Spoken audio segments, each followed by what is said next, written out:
All right. Hey, good afternoon. Colonel Frank Pera from the U.S. Army Corps of Engineers, Baltimore District. I'm following up on yesterday's update as far as our progress on the wreckage recovery for this plane crash here at Reagan National.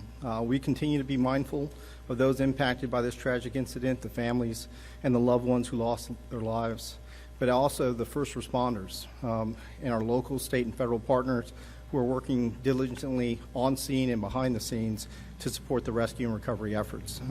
Yesterday I provided some insight into our salvage operations as well as the iterative cycle that we've used to make sure that we're doing that in close coordination with the Unified Command. Again, our process is committed to the dignified process for recovery of the remains for personnel and passengers of the flight. As part of today's operations, we did conduct some work stoppages associated with human remains. Assistant Fire Chief Steen can discuss those details further, but I do want to emphasize that should any remains be located, we have done and will continue to do an automatic work stoppage until the proper coordination with the appropriate authorities can be conducted. And today was a very successful day for the most part. We began the effort to clear the wreckage in the Potomac right at sunrise. We left Gravelly Point and then began this larger interagency effort. Throughout the day, we've had some success. The first of the two engines was removed at about 10 o'clock this morning. Shortly after that, about noon, we had the fuselage out of the water. And then about 2:30 this afternoon, we began our salvage operations to begin to bring the wing out of the water. Those were our goals for today. The fuselage, the engine, and the wing, we are on our way. Right now, we anticipate that most of those items will end up on the barge, like we talked about last night, stay overnight in a secured and covered condition until we can make our way to a transport point tomorrow morning. A lot of our operations tomorrow will be dictated by tidal conditions. The barge that we're using has a shallow draft. We're going to wait till high tide, probably close to around 10 o'clock before we can start actually begin transferring those items from the barge over to the transport that will eventually bring them over to Hangar 7, and then returning back out to complete our operation. Over the next 24 hours, our goal is really to complete our commitment to finishing the civilian plane recovery. Tomorrow, our goal is going to be the cockpit. That goal may be impacted tomorrow by a couple of environmental conditions, notably the wind, but we're going to stay conscious of kind of where those gusts and sustained winds are, and we'll make sure that we're communicating that effectively. We're still committed to our dedicated plan of making sure that we plan, prep, assess before we execute. We're really thankful for all the cooperation we've had so far from the Unified Command. Thank you very much, and I'll be standing by for additional questions, and I'll be followed by Assistant Chief Steen. Good afternoon. I'm Assistant Fire Chief Gary Steen. I would like to thank the U.S. Army Corps of Engineers, Colonel Pera, and all of our other partners that have been out through this process. We'd like to now provide an update on the recovery of operations. Throughout the day, our police and fire crews, along with regional partners, have been working closely with the U.S. Army Corps of Engineers on recovery and salvage operations. As of this update, we have positively identified 55 sets of remains. During recovery and salvage operations today, additional human remains were located. These remains, as well as remains that have been recovered previously, are in the process of being positively identified by the Office of the Chief Medical Examiner of the District of Columbia. All of those involved with these efforts continue to work diligently at several sites. At this point, we will now take questions.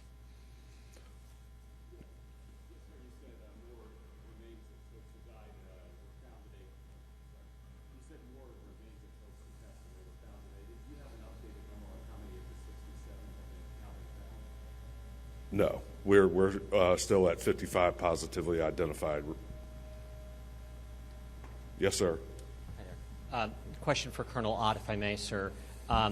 We talked yesterday, you said these were experienced pilots, they knew this airspace. Is there any reason why Army helicopters would be flying above that 200-foot line as it appears in this case? Yeah, so I think it's important for us to not speculate because there are all kinds of reasons that you could deviate from an altitude. You know, something as simple as a flock of birds is in front of you, or you may deviate if you see something that's an obstacle or other threat to your flight. And so I would wait and caution everybody, let's just wait until the NTSB investigation. I know we all want answers. We want to know also. But all that should come out, and we should have a better picture once the cockpit data recorders and that are analyzed. Yep. Yes, sir. Skylar Henry, CBS News. I know you were talking about the timeline for the salvage operation. Are you still on track with that, given the success today? I know you said that there could potentially be some challenges tomorrow. Could that delay things, or? Yeah, so the question's about whether or not we're concerned about the timeline being delayed for our salvage operations. We do believe that we're on track. I think we were very successful today. Every day we set a goal for what we're trying to accomplish. Our goal for today was to get to the engine, the fuselage, and the wing, and we're going to be successful by the end of the day. Our goal for tomorrow, based on the reduced timeline and the environmental conditions, is the cockpit, and we equally think we're going to be successful. Yes, sir. Hey, Chief, Tom Costello with NBC News. Could you talk about the emotional toll that this must take on these divers who are in the water and trying to recover the remains of these victims, and do it, as you've said over and over again, in a dignified manner? But presumably you're dealing with children and parents and families. I'm just wondering what this does to the divers who are in the water.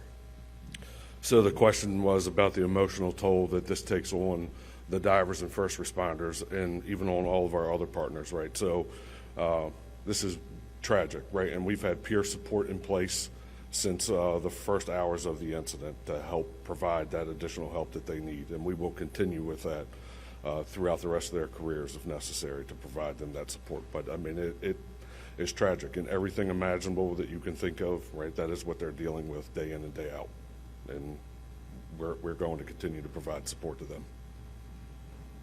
Yes, sir. Can you describe how you came up with this plan to strategically take out each of those elements as you just described? Yeah, so you know, the process that we do, and this is, you know, typical for most salvage operations, is to ensure that you understand the environment. So there is a series of iterative events that kind of inform the dive and salvage process. First, like we said, is a wide area scan that gets us down to a localized area. Once we get to that localized area and we're at the wreckage, there's a dive survey that really kind of informs the conditions at that point, and we have to understand the structure to inform the next part, which is the salvage plan. The salvage plan is really the execution of kind of how we're going to lift that day. Now, the only change to any of that is the process that we're doing that addresses the human remains that we talked about before. And we've worked that in painstaking detail with the entire interagency, and as well as all of our partners within the Unified Command. And we think we've got a great, solid plan that we've executed on a number of occasions now successfully as far as the dignified recovery of those remains. Yes, ma'am. Yes, in previous briefings, it was said that in order to recover the rest of the victims, it would require the removal of the wreckage. Is it still believed that the remaining remains, the remaining bodies, are within the wreckage at this point? I believe that is accurate, yes. Yes, ma'am, right here. Similar question.